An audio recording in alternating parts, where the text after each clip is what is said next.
ever tried to get a job outside of their father's business? Hunter Biden targets Trump children. In his memoir, Beautiful Things, Hunter Biden reportedly takes aim at former President Trump's children, Donald Jr. and Eric, writing, "Do you think if any of the Trump children never tried to get a job outside of their father's business that his name wouldn't figure into the calculation? My response has always been to work harder so that my accomplishments stand on their own." Biden's comments in the book, which was released April 6, came after Donald Trump Jr. told Axios in March 2020 he wanted to debate Hunter Biden regarding who had benefited more financially from their father being in the federal government. "We can go full transparency, we show everything, and we can talk about all of the places where I am supposedly grifting, but Hunter Biden isn't." Asked if he would release his tax returns, Trump Jr. said, "If we do it both, 100%. When you're the father and your son's entire career is dependent on that, they own you."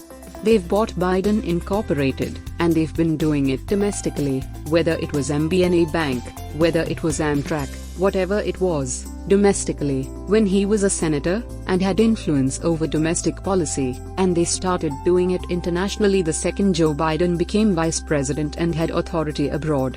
The New York Times reported in 2008 on Hunter Biden's connection with MBNA, during the years that Senator Joseph R. Biden Jr. was helping the credit card industry win passage of a law making it harder for consumers to file for bankruptcy protection. His son had a consulting agreement that lasted 5 years with one of the largest companies pushing for the changes, aides to Senator Barack Obama's presidential campaign acknowledged Sunday. Mr. Biden's son, Hunter, received consulting fees from the MBNA Corporation from 2001 to 2005 for work on online banking issues. Hunter Biden's only qualification for obtaining a seat on the Amtrak board of directors in 2006 was that he often rode trains. That's according to his father Joe Biden's Delaware colleague in the Senate, Tom Carper, who offered the sole nomination speech for the younger Biden when his name was presented in the Senate Commerce Committee. Hunter Biden cited his time on the board of the directors of Amtrak as one of the reasons to justify his position on the board of the Ukrainian company Burisma. "I wish my name was Hunter Biden. I could go abroad and make millions off my father's presidency. I'd be a really rich guy." Don't forget to subscribe 9plus International.